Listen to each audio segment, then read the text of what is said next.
In order to make vacation work for you, I'm going to challenge you to plan to have a great time. Believe you were born to win. It's your right to win.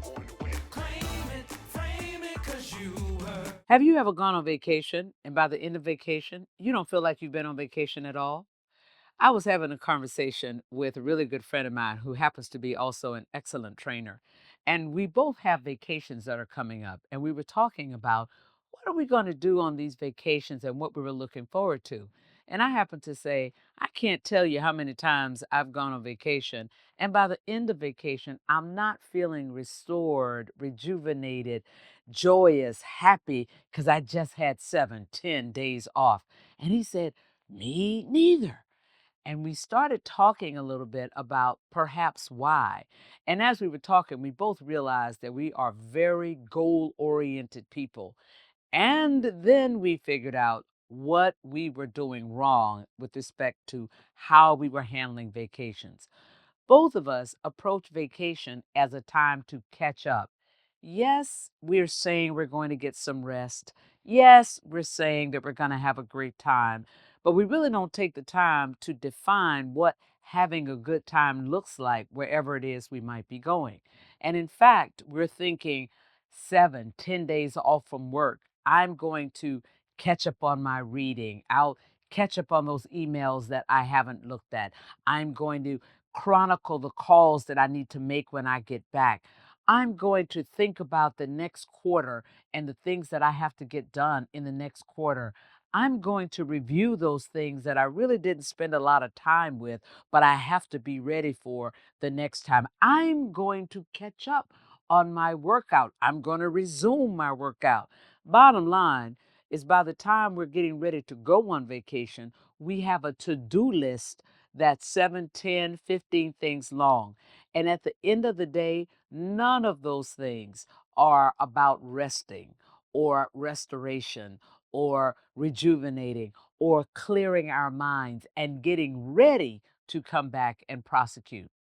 So, after that conversation, I thought to myself, how might I approach vacationing differently so that I really feel good about the time away from work? Number one, don't bring work with you. Make sure that all the calls that you might be responsible for on a weekly basis or the big client calls, that you schedule those around your days off. Now, I know every now and then there may be a big call that you can't do anything with, but I'm going to tell you to ring fence that. If that's happening at 2 o'clock on a Wednesday in the middle of your vacation, then you might start getting yourself ready at noon, thinking about how you're going to prosecute it, thinking about how you might make the call a little bit shorter, thinking about what your intentions and your objectives are for that call, so that when you walk away from that call, you can feel like you have been successful.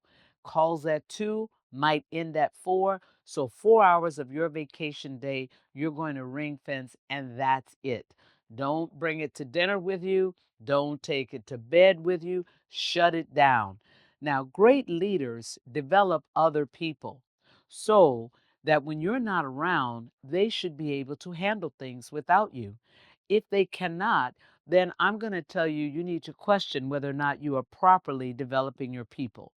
One of the things that I used to say to my teams is as follows: when you go on vacation, I want you to vacate. I don't want you to have to do anything with respect to work. The team calls, you don't have to be on them. The client calls, we'll cover. Make sure that your work is up to date before you leave, or make sure that you have assigned it to someone so that the project can continue. But you will not get an invitation from me to attend a Zoom call. You will not get an emergency fire drill call from me. I want you to fully vacation because when you come back, we're going to hit it and we're going to hit it hard. Now, when it was time for me to go on vacation, I would remind them that I did not disturb them while they were on vacation. So, therefore, I expected reciprocal behavior. Of course, I said, if the chairman and CEO calls, call me.